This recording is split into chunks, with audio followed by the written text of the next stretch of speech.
Hey guys, what's up? It's Darkmeg here and welcome back to another video. Today I'm bringing you an update on the Blood Death Knight. So about 3 days ago a new alpha update came out, and with that came a humongous revamp to the Blood Death Knight talent tree. So what I wanted to do is I wanted to go through that and just keep you up to date if you're following along with how the Blood Death Knight is progressing through alpha. When I made my first pass on the tanks, nothing had really changed for Blood. We had the artifact remove obviously, but all the talents were still the same. The playstyle was still the same.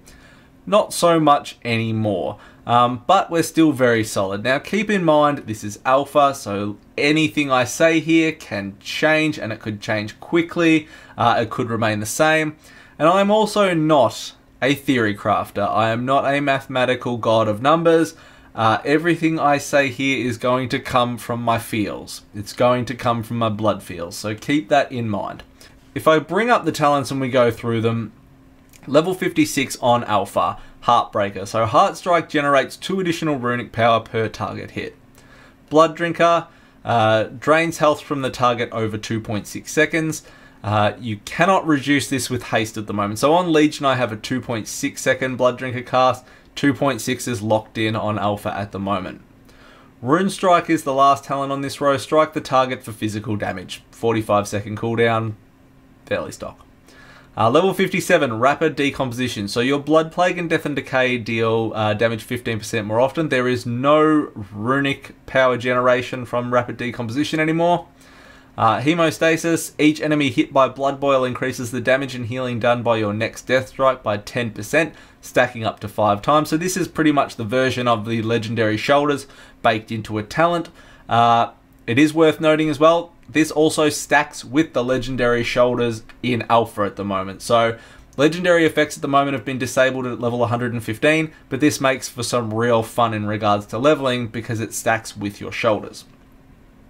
Consumption has been baked in as well. Strikes all enemies in front of you with a hungering attack, deals physical damage and heals you for 100% of that damage. That would probably be okay in large, like really large pools. I can't see it beating Hemostasis though. Level 58, Will of the Necropolis, damage taken below 35%, health is reduced by 35%. Anti-Magic Barrier, so reduces the cooldown of Anti-Magic Shell by 15 seconds and increases its duration and amount absorbed by 30%. So that's going to give you a 6.5 second Anti-Magic Shell versus a 5 second Anti-Magic Shell. And Rune Tap reduces all damage taken by 40% for 3 seconds, 2 charges, 25 second recharge, 1 rune cost. Now keep in mind, a lot of the talk through Legion has been tanks having, through Battle for Azeroth, is tanks having large gaps in magic damage.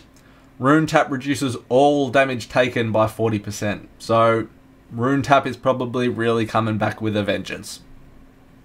Level 60, Tightening Grasp, reduces the cooldown of Gorfiend's Grasp by 30 seconds. So this has been split.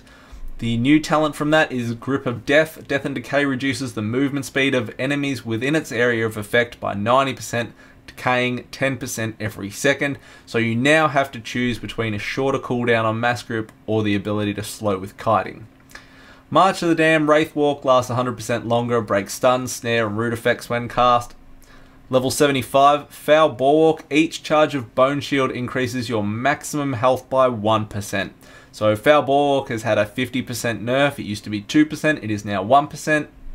Ossuary, your Bone Shield stores up to an additional 5 charges, so you can now go to 15 stacks of Bone Shield, and your maximum runic power is increased by 25. So there is no need in the playstyle anymore with Ossuary and the Death Strike discount to actually stay at 5+ charges Bone Shield. Tombstone consumes up to 5 Bone Shield charges for each charge consumed. You gain 6 runic power and absorb damage equal to 6% of your maximum health for 8 seconds on a 1 minute cooldown. Level 90, Voracious. Death Strike grants you 15% leech for 6 seconds. This row already kind of feels like a no-brainer. Bloodworms, your auto attacks have a chance to summon a Bloodworm, so it's no longer critical strikes, it's auto attacks now. Bloodworms deal minor damage to your target for 15 seconds, then burst, healing you for 15% of your missing health. If you drop below 50% health, your bloodworms will immediately burst and heal you. And Mark for Blood, 30 runic power activation, places a mark of blood on an enemy for 25 seconds. The enemy's damaging auto attacks will also heal their victim for 2% of their victim's maximum health. And level 100, Purgatory, it's the same as always, still a once occur every 4 minutes. Red Thirst is now here, reduces the cooldown on Vampiric Blood by 1 second per 10 runic power spent. Used to be 1 second per 6 runic power spent, so Red Thirst has had a 40% nerf to it.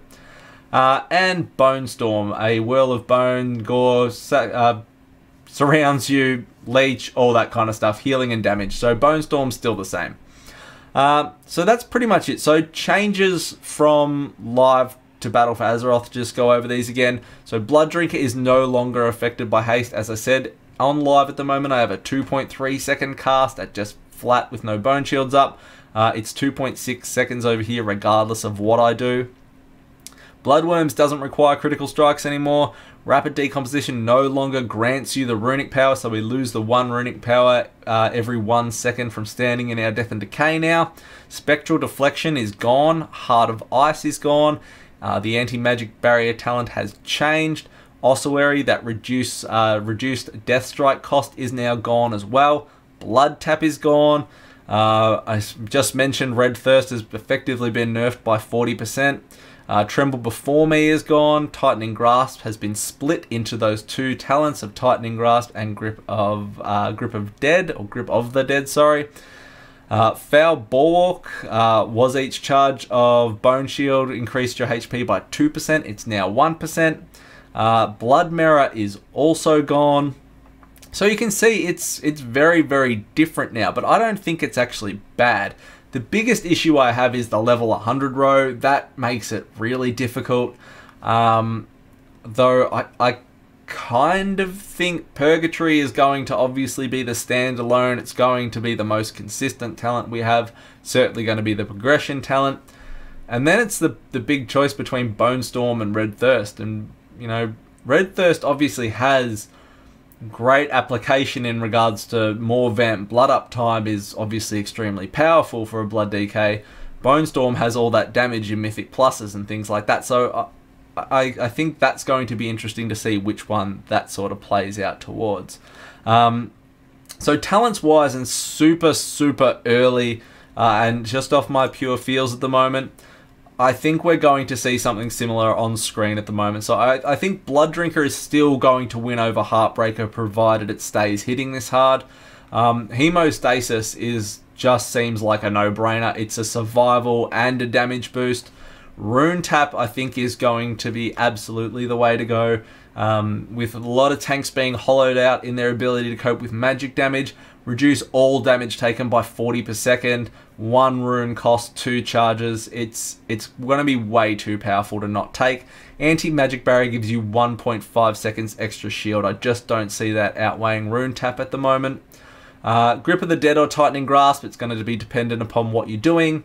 Ossuary, I still think is going to win out here. So even though it's lost its reduced Death Strike cost, Foul Bulwark gives you 10% HP if you've got all 10 stacks of Bone Shield up, which it's still an increase, I just don't know how worth it that is.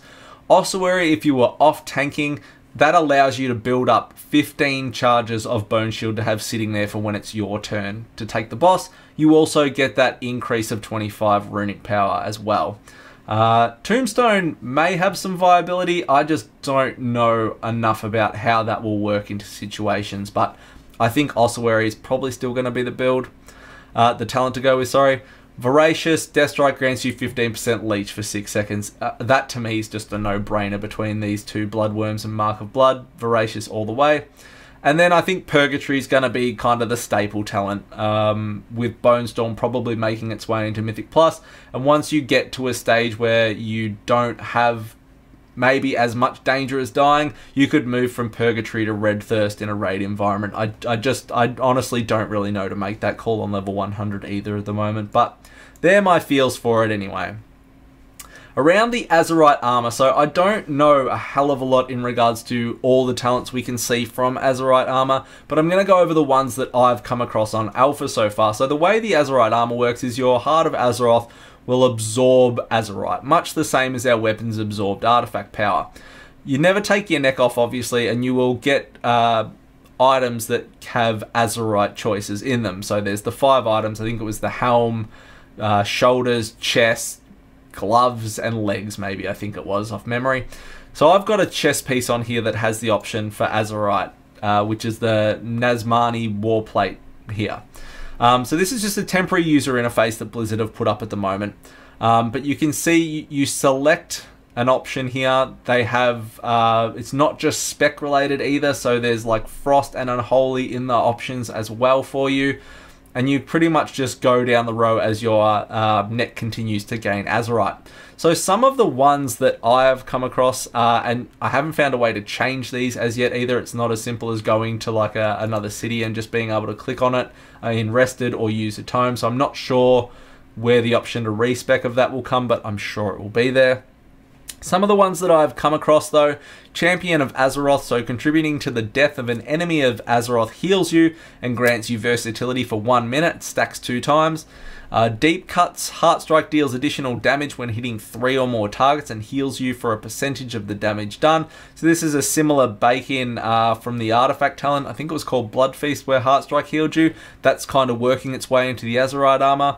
Icy Citadel is Pillar of Frost grants you additional strength while you're above 75% health. So again, as I mentioned, even if you're in blood spec, you will still get options for other talents, other specs, sorry. Festering Doom, Death Coil causes your Festering Strikes to deal additional damage.